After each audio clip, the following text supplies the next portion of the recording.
সকাল থেকে সন্ধ্যা পর্যন্ত এমন হাড়ভাঙা পরিশ্রমের পরও দুবেলা খেয়ে পড়ে বেঁচে থাকতে কষ্ট হয় দেশের বড় একটা জনগোষ্ঠীর। একদিকে জিনিসপত্রের চড়া দাম, অন্যদিকে নিম্নমুখী মজুরি হার। সব মিলিয়ে স্বস্তি নেই গ্রাম কিংবা শহরে। নদী ভাঙনে সব খুইয়ে পরিবার নিয়ে ৩ দশক আগে ঢাকায় পাড়ি জমান মোহাম্মদ সিরাজ।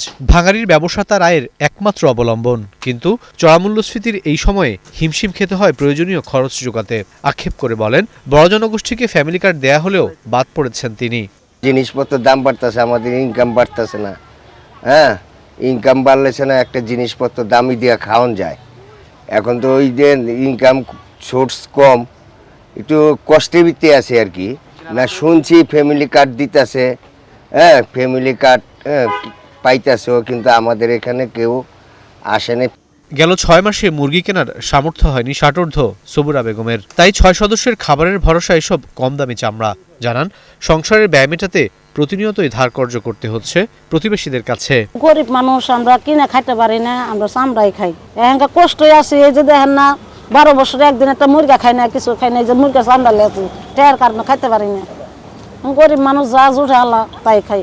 4.5 বছরের উপরে সাধারণ মানুষের মাথায় জগদ্দল পাথরের মতো চেপে আছে চড়া মূল্যস্ফীতি। শেষ 6 মাসেও তার কোনো কুলকিনারা করতে পারেনি বর্তমান সরকার, যা শহরের চেয়েও বেশি ভোগাচ্ছে গ্রামের নিম্ন আয়ের মানুষকে। ফ্যামিলি কার্ডের মতো কার্যকর উদ্যোগ শুরু হলেও তার সুফল পৌঁছায়নি সবখানে।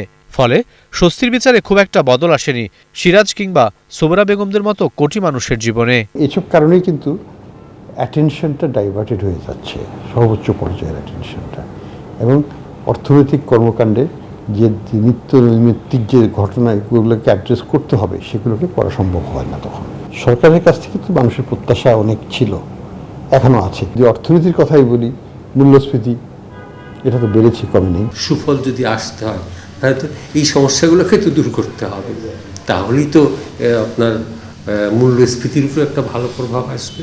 শুধুমাত্র নীতি সুধার কমিয়ে তো মূল্যস্ফীতি কমানো সম্ভব হয়নি, এটা ভবিষ্যতেও হবে না।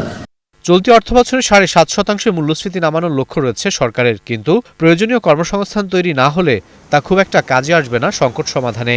মূল্যস্ফীতি আর বাজার নিয়ন্ত্রণের প্রতিশ্রুতি যখন কাজে আসছে না, তখন নিত্যপণ্যের চড়া দামে পিষ্ট হচ্ছেন সাধারণ মানুষজন। একদিকে নেই কাঙ্ক্ষিত কর্মসংস্থান, অন্যদিকে বাড়ছে না মজুরির পরিমাণও। ফলে দিন শেষে বিপাকে পড়ছেন দেশের বড় একটা জনগোষ্ঠী। বিশ্লেষকরা বলছেন যে সাধারণ মানুষের উন্নতি না হলে কাজে আসবে না অর্থনৈতিক অনেক পরিকল্পনাই।